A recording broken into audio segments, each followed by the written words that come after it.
Indonesia resmi ditunjuk FIFA sebagai tuan rumah Piala Dunia U20 tahun depan. Dengan penunjukan ini, Indonesia sukses menyingkirkan Peru dan Brazil yang juga mengajukan diri sebagai tuan rumah. Otomatis, Indonesia mendapatkan tiket gratis menuju Piala Dunia.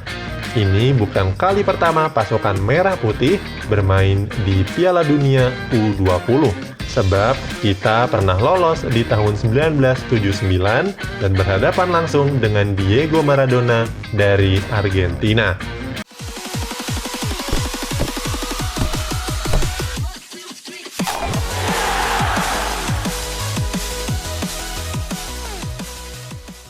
Terpilihnya Indonesia sebagai penyelenggara Piala Dunia U20 2021 menjadikan skuad Garuda otomatis lolos sebagai kontestan.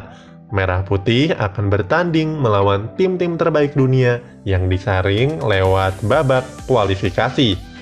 Namun, jauh sebelum menjadi tuan rumah, timnas Indonesia sudah pernah lolos ke Piala Dunia U20 pada 1979 lalu.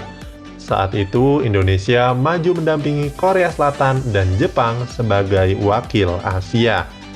Seperti mendapatkan durian runtuh, Indonesia bisa lolos melalui jalur dalam tanda kutip hibah.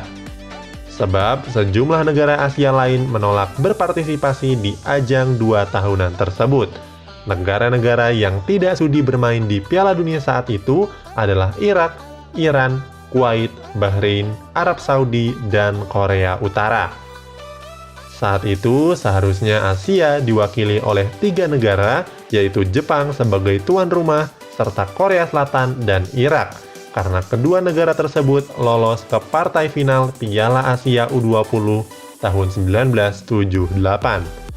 Satu tiket milik Irak diberi kepada para semifinalis, yaitu Jepang atau Korea Utara. Negeri Sakura tidak membutuhkannya karena bertindak sebagai tuan rumah. Sementara itu, Korea Utara juga menolak tampil. Kemudian, jatah diberikan kepada negara yang menembus perempat final. Selain 4 negara yang telah disebutkan tadi, ada Iran, Kuwait, Bahrain, dan Indonesia. Namun, ketiga negara asal Timur Tengah itu juga menolak untuk bertanding. Alhasil, Indonesia lah yang mengambil tiket Piala Dunia U20 1979.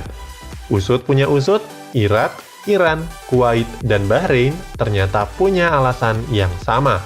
Sejumlah negara asal Timur Tengah itu menolak ikut serta karena produk Coca-Cola yang berasal dari Amerika Serikat menjadi sponsor utama pada Piala Dunia tersebut.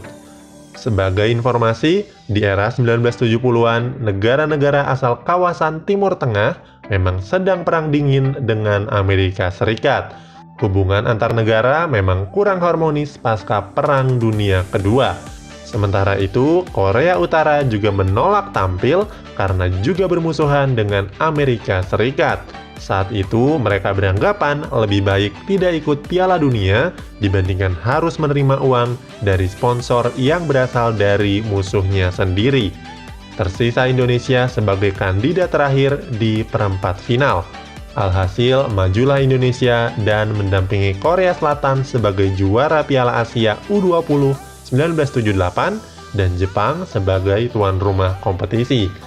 Dalam undian grup, Jepang otomatis masuk ke dalam grup A. Negeri Sakura tergabung dalam satu grup dengan Spanyol, Aljazair, dan Meksiko. Indonesia berada di grup B yang berisikan Argentina, Polandia, dan Yugoslavia. Sementara Korea Selatan berada di grup C yang berisikan Paraguay, Portugal, dan Kanada.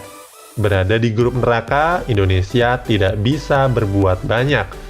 Hasil pertandingan cukup menggambarkan kalau Indonesia sebenarnya memang belum siap untuk Piala Dunia. Skuad Garuda Muda yang diisi oleh sejumlah pemain seperti Bambang Nurdiansyah, Subangkit, dan Mundari Karya dibabat habis oleh semua lawannya. Timnas Indonesia U20 ditaklukkan Argentina dengan skor 0-5. Kemudian dengan Polandia dengan skor 0-6, dan terakhir dengan Yugoslavia dengan skor 0-5. Total, Indonesia kebobolan sebanyak 16 gol dalam 3 pertandingan. Tragisnya, skuad Merah Putih tidak mampu mencetak satu gol pun ke gawang tim lawannya.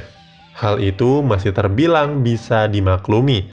Lawannya memang berasal dari negara-negara kuat dunia. Di kompetisi itu, Argentina keluar sebagai juaranya. Polandia berhasil melaju hingga partai semifinal, sementara Yugoslavia juga merupakan tim kuat yang menjadi juara Piala Dunia U20 di 4 gelaran berikutnya. Terdapat cerita menarik di ajang tersebut. Saat berhadapan dengan Argentina, Bambang Nurdiansyah dan kawan-kawan harus berhadapan dengan Diego Maradona dan Ramon Diaz. Meski saat itu Maradona merupakan pemain muda, tetapi kemampuannya sudah sangat menonjol. Sementara Diaz adalah bomber tajam milik Argentina, yang di akhir turnamen berhasil mencatatkan diri sebagai pencetak gol terbanyak. Saat berhadapan dengan timnas Indonesia, keduanya berhasil membobol gawang Merah Putih. Ramon Diaz mencetak hat-trick di menit ke-10, 23, dan 25. Sedangkan Maradona menambah 2 gol untuk Argentina di menit ke-19 dan 39. Di ajang tersebut, Maradona juga terpilih sebagai best player.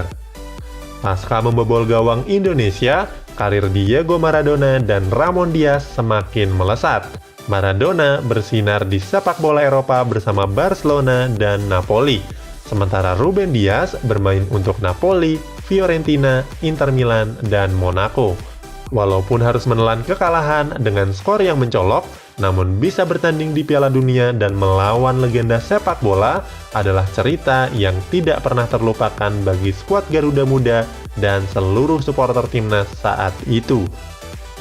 Itulah cerita berkesan timnas Indonesia selama mengikuti Piala Dunia U20. Tentunya, Indonesia harus bekerja keras kalau mau bersaing di kancah internasional, bukan hanya mengandalkan faktor keberuntungan. Bagaimana menurutmu? Tulis di kolom komentar.